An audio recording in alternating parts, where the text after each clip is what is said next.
Subscribe to our YouTube channel and press the bell icon to get the latest updates.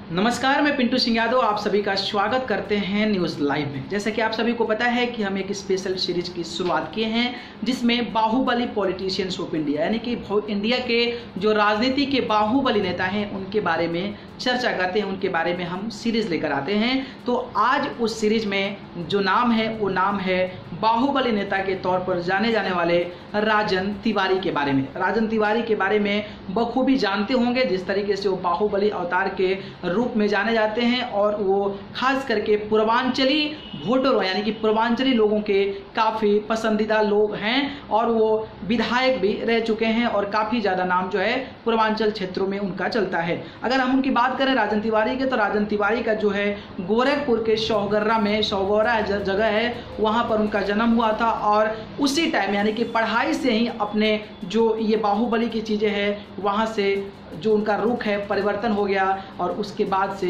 ये सारी चीज़ें करने लगे और बाहुबली के रूप में जाने जाने लगे। अगर हम बात करें राजन तिवारी की, तो राजन तिवारी खास करके दो राज्य के नेता हैं, बिहार के भी हैं और यूपी के हैं, क्योंकि बिहार से 2 बार वो एमएलए भी रह चुके हैं और यूपी की राजनीति में भी बीजेपी यानी कि भारतीय जनता पार्टी से सक्रिय हैं। अगर हम बात करें जिस तरीके से इनकी एक छवि बाहुबली के रूप में जो शुरुआत हुई थी तो वो 90 के दशक में हुई थी। 90 के दशक में जो कि डॉन श्री प्रकाश सिन्हा, श्री प्रकाश शुक्ला नाम था उनका, उनके साथ उनका मिलाव हो गया, मतलब उनके साथ राजन तिवारी ने मुलाकात की और फिर मिलान हो गया। तो जिस तरीके से डॉक्टर श्री प्रकाश शुक्ला जो कि एक बाहुबली नेता के तौर पे जाने जाते थे, बाहुबली अवतार के रूप में जाने जाते थे, और जब राजन तिवारी से उनका राजन तिवारी जब उनसे जुड़ा हुआ तो फिर राजन तिवारी का भी कद बढ़ा, अस्तित्व बढ़ा और लोगों के बीच एक अलग छवि के साथ यानी कि बाहुबली अवतार के साथ लोगों से मिलना जुलना और जो घटनाएं घटित होती थी उनका भी नाम कहीं ना कहीं शामिल होने लगा, जिसके बाद से उनका वर्चस्व और भी बढ़ता गया।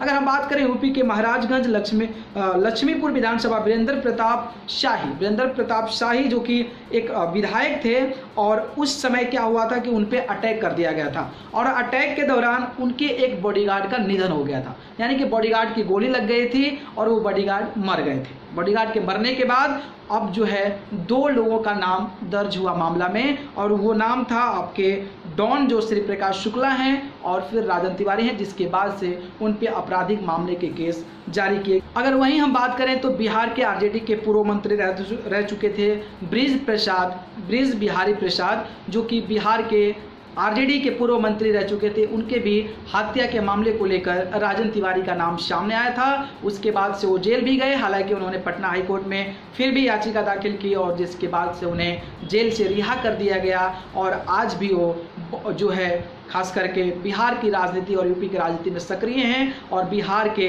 2 जगह से यानी कि बिहार के 2 बार एमएलए भी रह चुके हैं। तो ये सारी जानकारी थी राजन तिवारी के बारे में। राजन तिवारी के बारे में और भी बहुत कुछ जानकारी है, तो आइए देखते हैं खास। उत्तर प्रदेश की राजनीति में जिस तरीके से सियासी पारा गर्म हुआ था और सर्दियों के मौसम में भी गर्म महसूस हो रहा था, खास करके दल बदलने और टिकट हासिल करने के लिए लोगों का खेल अच्छे तरीके से जारी था। ऐसे में अपराध की दुनिया से निकलकर सियासत में हाथ आजमाने वाले बाहुबली नेता भी अपनी मौका और पार्टी की तलाश कर रहे थे। ऐसा ही एक नाम बिहार से 2 बार विधायक रह चुके बाहुबली नेता राजन तिवारी के बारे में था। मूल रूप से यूपी के रहने वाले राजन के आपराधिक कारनामों ने ही उन्हें सियासत के मैदान में बाहुबली बना दिया। हाल ही में हाथी पर सवार होने वाले राजन तिवारी मूल रूप से उत्तर प्रदेश के गोरखपुर जिले के सौगौरा गांव के रहने वाले हैं। उनका परिवार और रिश्तेदार इसी इलाके में बसे हुए हैं। उनका बचपन इसी गांव में बीता। राजन की प्रारंभिक शिक्षा भी इसी जिले में हुई, लेकिन युवा अवस्था में उनके कदम बहक गए और राजन तिवारी ने जाने अनजाने ही अपराध की दुनिया में कदम रख दिया।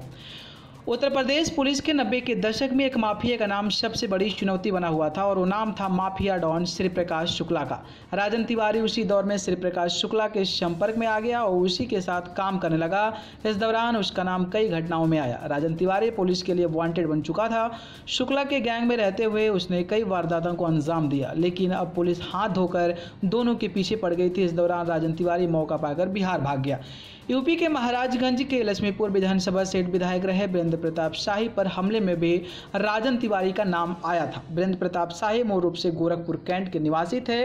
24 अक्टूबर 1996 को वह गोलघर कार्यालय से अपने घर जा रहे थे। शाही के साथ उनका गनर जयराम भी था। जैसे ही वे कैंट में एक लॉज के पास पहुंचे तो उनकी कार पर बदमाशों ने जमकर फायरिंग की थी। इस हमले में शाही की जांघ में गोली लगी थी मगर उनके गनर जयराम की मौत हो गई थी। इस घटना के बाद माफिया डॉन श्री प्रकाश शुक्ला और राजन तिवारी समेत 4 लोगों को आरोपी बनाया गया था। हालांकि इस मामले में सबूतों के अभाव में राजन को 2014 में बरी कर दिया गया था। उत्तर प्रदेश पुलिस राजन तिवारी को शिद्दत से तलाश रही थी। उधर राजन तिवारी ने बिहार में रहकर अपना गैंग बना लिया। उसके गैंग ने बिहार में कई घटनाओं को अंजाम दिया, लेकिन उसका नाम आरजेडी के पूर्व मंत्री बृज बिहारी प्रसाद की हत्या में आने से सुर्खियों में रहा। इस हत्याकांड के बाद उसके नाम के आगे बाहुबली जुड़ गया। लोग उसके नाम से खौफ खाने लगे, लेकिन पुलिस ने इस हत्या के आरोप में राजन तिवारी को गिरफ्तार कर लिया। अदालत ने उसे बामुशक्कत कैद की सजा सुना दी। आरजेडी के पूर्व मंत्री बृज बिहारी प्रसाद की हत्या के मामले अदालत के फैसले आने के बाद बाहुबली विधायक राजन तिवारी ने पटना उच्च न्यायालय में अर्जी दाखिल की। हाईकोर्ट में मामले की सुनवाई होने लगी, लेकिन इसमें एक लंबा अरसा बीत गया और आखिरकार 15 साल बाद जुलाई 2014 में हाईकोर्ट ने राजन तिवारी को मंत्री की हत्या के आरोप से बरी कर दिया। इसके बाद राजन को गोरखपुर जेल से भी रिहा कर दिया गया। मंत्री हत्याकांड के जेल में जाने से पहले राजन तिवारी ने बिहार में सियासी जमीन तलाश ली थी और राजनीति में सक्रिय हो गए थे। यही वजह है कि जेल जाने से पहले और रिहा होने के बाद भी राजनीति में सक्रिय रहे और बिहार से 2 बार विधानसभा के लिए भी चुने गए। लेकिन पिछले कुछ महीनों से राजन तिवारी यूपी की राजनीति में एंट्री करने का रास्ता तलाश रहे थे और बीजेपी में जाकर शामिल हो गए, जो कि दिखाता है कि आने वाले समय में इनका जो राजनीतिक भविष्य है कहीं न कहीं बेहतर होने वाला है। तो देखा आपने कि किस तरीके से राजन तिवारी ने बाहुबली अवतार की जो अवतार है उसने धारण किया और किस तरीके से लोगों के बीच जाकर एक अलग अपना जो है वर्चस्व जमाया और उसके बाद से राजनीति में भी सक्रिय रहे। 2 बार बिहार विधानसभा के एमएलए भी रहे और फिलहाल भाजपा की राजनीति में यानी कि उत्तर प्रदेश की राजनीति में सक्रिय है। अगर वीडियो पसंद आया तो इस वीडियो को लाइक कमेंट शेयर करें और चैनल को पसंद करते हैं तो सब्सक्राइब करके जरूर मिलें। आप सभी को बहुत बहुत धन्यवाद। नमस्कार। Subscribe to our YouTube channel and press the bell icon to get the latest updates.